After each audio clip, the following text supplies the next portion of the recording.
Hello and welcome to Good Game Pocket Edition, your quickfire guide to what's hot and what's not in the world of gaming. I'm Barjo. And I'm Hex. This week we had our head in the clouds with the release of the long-awaited Bioshock Infinite. Open this door right now!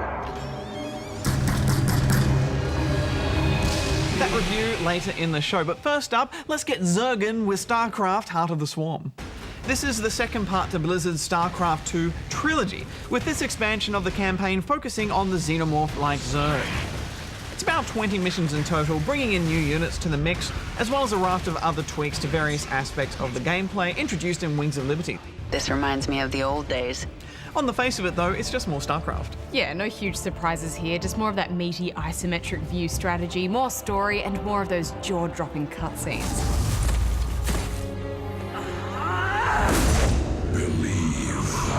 They are great, aren't they? And they had such a contrast to the tiny clicking you do to have these epic scenes, but it's what Blizzard know how to do very well. They have made some welcome changes to this expansion as well. There's better community features to support clans, there are 26 new multiplayer maps, and the new Master Archive lets you go back into campaign missions and customize all the parameters to offer a different challenge. We've reached the Terran fortress. I love playing as the Zerg, not only because they're really gross, but also their mutation options in the evolution menus open up an array of interesting customization choices. And this can drastically alter your strategy with these units. Your strategy against the Terrans was strange, but I understand it now. And having Kerrigan along for the ride with her special abilities makes the fights feel that much more personal as well. I am the storm. I gave it an 8. Yes, well, it is more of the same, but happily Starcraft II was already awesome, so I gave it 8.5. Next up, something we reviewed over on Spawn Point, Sonic Dash. This is the return of Sonic the Hedgehog on smartphones, and suitably for the blue blur, it's an endless runner. There are some hallmarks of classic Sonic platforming here, such as huge loop-de-loops, big jumps, and an endless stream of obstacles. Those obstacles, Hex, they're mostly cheap and nasty, and I think it's either bad level design or it's on purpose to make you fork out extra cash for continues. And it definitely feels like the latter, doesn't it? Yes, this isn't Sonic's finest hour. In fact, I gave this one a 3. It deeply upsets me within my core to see Sonic treated this way, so I gave it a 3 as well. Next up, from Sonic the Hedgehog to Grunts and Gears. Gears of War Judgment returns us to the pop-out and shoot-up action that we know so well. This time with the Kilo Squad, led by Damon Beard, Coltrane, and a bunch of lesser characters. That's a coincidence. So am I. The action takes place in a bunch of flashback sequences as Baird fronts up at a tribunal hearing to explain why his squad disobeyed orders. I went from lieutenant to war criminal in less than a week. As you were. So Judgment actually works as a prequel to the other games, if a little bit difficult to follow at times. I always thought Baird was the least interesting character from Gears, although really they're all a bit of a blur of testosterone and bullets. Anyway, there's no Marcus or Dom here. What there is, however, is Gears action amped up to 11. And I like that despite being a prequel, they've kept elements introduced in later games, like those dreaded centipede things. For an added challenge, you can play these testimonial missions which restrict you to using certain weapons, or force you to hold off enemies horde style. And the game now scores you at the end of each mission. I found that Gears is still the most fun when played in co-op. I mean, they've done their best at offering up an engaging single-player campaign, but you just can't beat those multiplayer shenanigans, and I ended up giving it an 8. I hope the series does something a bit different soon, because it is starting to feel very stale, but at the same time, you can't deny this is good, solid Gears action, so I gave it 8.5. Now, we should go answer some questions at the Ask Good Game desk, Hex. Yes, let's. Good game. All right, well, let's take this week's question from Slipstream in Toowoomba, Queensland. I grew up in Toowoomba. I know. Yeah. I had a cow, and a peacock, and a peacock, and some chickens, and a goat. Yep, and a goat, and a galah that sung and danced. And the cow was called? Cow was called Mulu, Mulu. and had a baby called Lulu, and a cow called Boxer. And cats always had fleas. We had fleas everywhere all the time. Yeah, cool story, bro. Let's move So on. many fleas. Here's a good question for you or Goose to cover. With an increase in online media sales through mobile platforms, Android, iTunes, etc., and online sales the likes of Steam, Xbox Live and PlayStation Network, also rumour of the companies making their next-gen consoles not work with pre-owned games, so they can make up for the loss of selling the console cheaper, are we going to see the death of gaming retailers?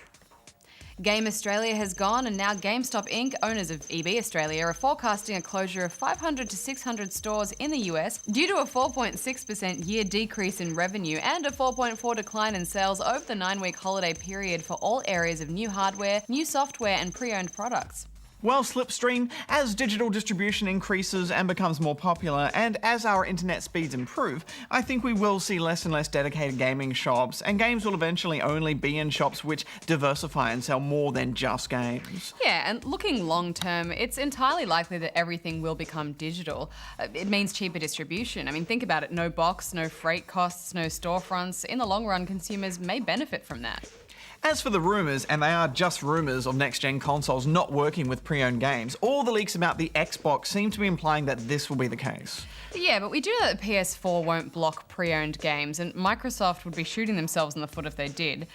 My own theory, I suppose, is that maybe there's going to be two models of the new Xbox. One will be a cheaper online-only console with no disk drive where you download all of your games and can't trade them in. And then there'll be another model which works much like the current 360 does, and maybe that'll use some kind of online pass system, but I doubt they'd be crazy enough to just block pre-owned games completely. But as I said, that's just my prediction. Well, I guess we'll find out in the coming months, but now I think it's time for your review. And this week, let's see what you all thought of the return of Sly Cooper in Sly Cooper Thieves in Time. You didn't really think you were gonna get away with it, did you, Ringtail? Yes, first up we had this one from Deadly. Yeah, it's okay, I like it, 9 stars. Definitely some glowing praise, Deadly. I think probably the most insightful review for this week came from Poop Fairy, who said, Sly Cooper is an anagram of Spy Cooler, therefore 7 stars. Quite a unique review method there, Poop. What the? And Llama with a Hat had this to say. Sly Cooper has lost its mojo. Giving it 6 stars.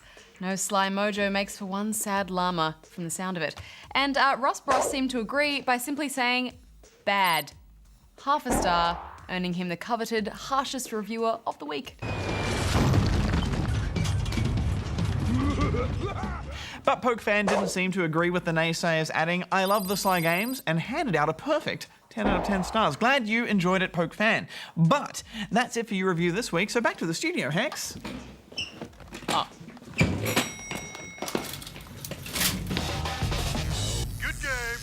In Bioshock Infinite, you play Booker DeWitt, a professional corpse looter and former Pinkerton.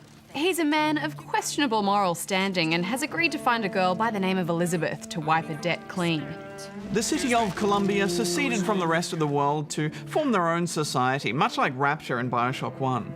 I think it's fascinating the way this developer has taken that idea of a self-contained city gone to hell in Bioshock 1 and then applied and expanded on that idea in Infinite, but in a completely new and different way. The biggest difference here is that you're not entering a decrepit world already in collapse. In fact, everything seems to be fine upon your arrival to Columbia.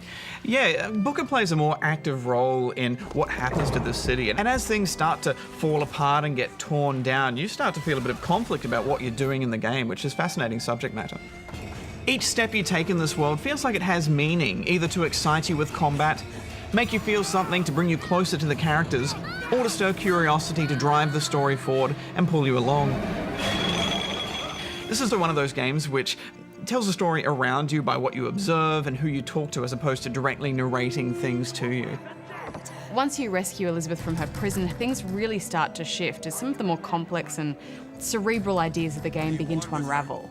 We had a deal to wit! Elizabeth has a darkness to her. There's a power within her which seems very dangerous when combined with her naivety.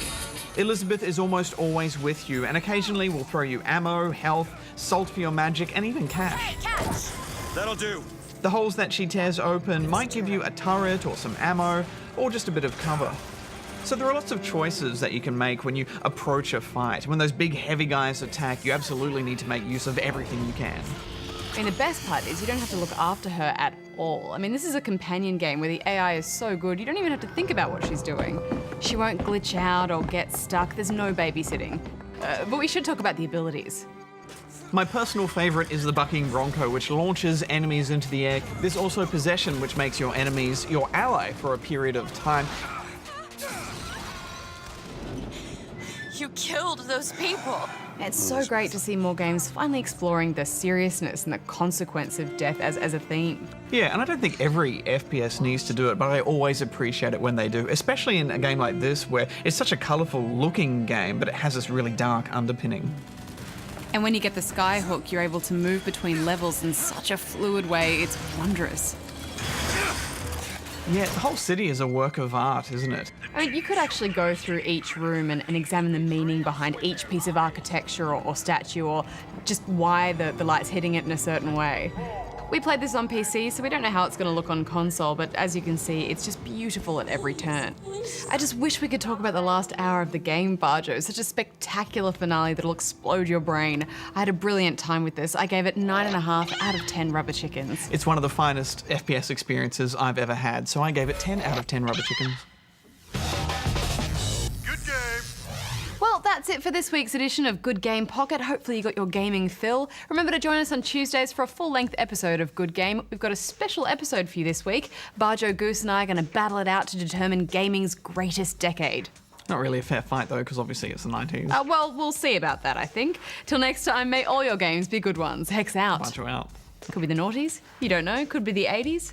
90s. We'll just see who wins internet. a valid argument. Well, the internet. 90s got the internet. Broadband. Yeah, well, it doesn't matter. Memories Oh, and nostalgia's wow. important. That's where it first happened. Yeah, but this amazing HD. Oh.